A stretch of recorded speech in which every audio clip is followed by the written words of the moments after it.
Η Σχολή Κοφών, στεγασμένη σε ένα κτίριο με ιστορική και συμβολική αξία, αποτελεί διαχρονικά σημείο αναφοράς για την εκπαίδευση, τη γλώσσα και τον πολιτισμό των Κοφών στην Κύπρο.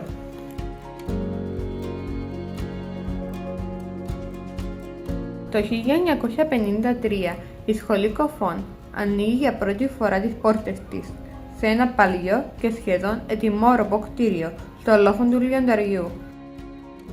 Στις 31 Οκτωβρίου υποδέχεται τους πρώτους της μαθητές, 22 παιδιά ηλικίας 6 έως 13 ετών, Ελληνοκύπριους και Τουρκοκύπριους.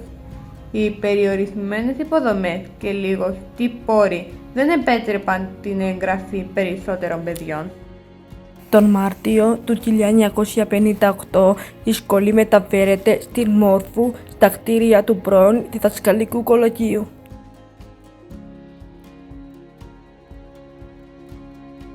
Τον Ιούλιο του 1974 η πορεία της σχολής διακόπτεται βία από την τουρκική εισβολή. Τα κτίρια της καταλαμβάνονται από τουρκικά στρατεύματα και οι μαθητές-μαθήτριες αναγκάζονται να συνεχίσουν τα μαθήματά τους σε προσφυγικά αντίσκηνα στην περιοχή της Ανθούπολης.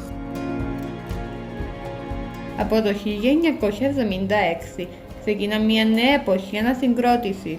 Με πρωτοβουλία του Γεωργίου Μάρκου και άλλων φορέων παραχωρείται από την Ιερά Μονή Κίκου ο χώρος στη Μακεδονία της Αλευκοσίας.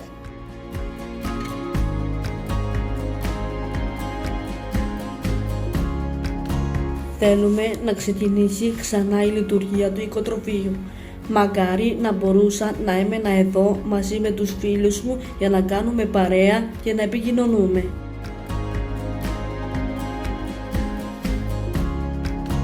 Είναι πολύ δύσκολο για εμάς που ερχόμαστε από άλλες πόλεις. Αυτό είναι το γήπεδο μας. Δεν μπορούμε να παίξουμε. Είναι επικίνδυνο. Είμαι χαρούμενος που έχουμε όργανα γυμναστική στο σχολείο μας και γυμναζόμαστε.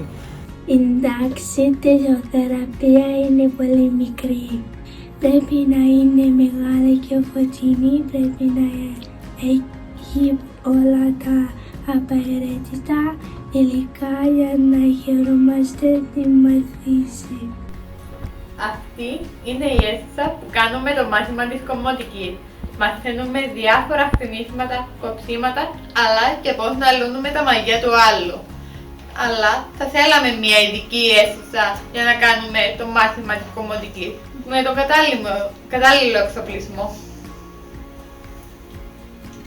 Η τοποθεσία του σχολείου μου είναι καλή. Έτσι και άλλα κτίρια γύρω και αν χρειαστούμε κάτι μπορούμε εύκολα να το βρούμε.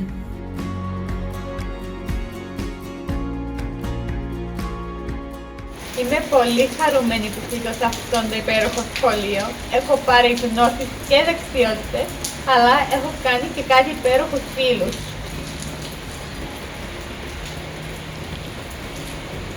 Μου αρέσει το σχολείο μας. Είμαι πολύ περήφανη γι' αυτό. Μου αρέσει και το όνομά του γιατί έτσι τιμάμε τον ιδρυτή, τον Γεώργιο Μάρκου. Το σχολείο κουβαλάει μεγάλη ιστορία και νιώθω υπεύθυνη να τη διατηρώ.